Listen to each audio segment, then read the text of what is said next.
এই জুলাই সনদটাকে এটা যে খুব একটা গুরুত্বপূর্ণ কাগজ পেপার হয়ে দাঁড়াবে আগামীতে, এটা আমি মনে করি না। এটা আমি একদমই মনে করি না।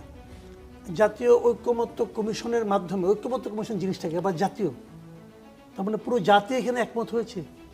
এখানে পুরো জাতি ছিল না। জাতি বলতে কি কয়েকটা রাজনৈতিক দল, নাকি জাতি বলতে মানুষ? বাংলাদেশের সমস্ত জনগণকে কি এই কয়েকটা পলিটিক্যাল পার্টি রিপ্রেজেন্ট করে? করে না। এটা যারা করেছে, আমি শুরু থেকে একটা কথা বারবার বলে, আপনাদের এখন অনেকবার বলেছি, বিভিন্ন জায়গায় বলেছি, যাদের হাতে সংস্কারের দায়িত্বটা দেওয়া হয়েছিল এই লোকগুলিকে আমি আপ টু দ্য মার্ক মনে করি না। তাদের মেধার দিক দিয়েও মনে করি না, তাদের আন্তরিকতার দিক দিয়েও মনে করি না, তাদের দেশপ্রেমের দিক দিয়েও মনে করি না। তারা দেশপ্রেমিক নন। যে লোক আমার দেশের নাগরিক হয়ে অন্য দেশের নাগরিকত্ব নেন, সে আর যাই হোক, সে দেশপ্রেমের পরীক্ষা পাশ করতে পারবে না।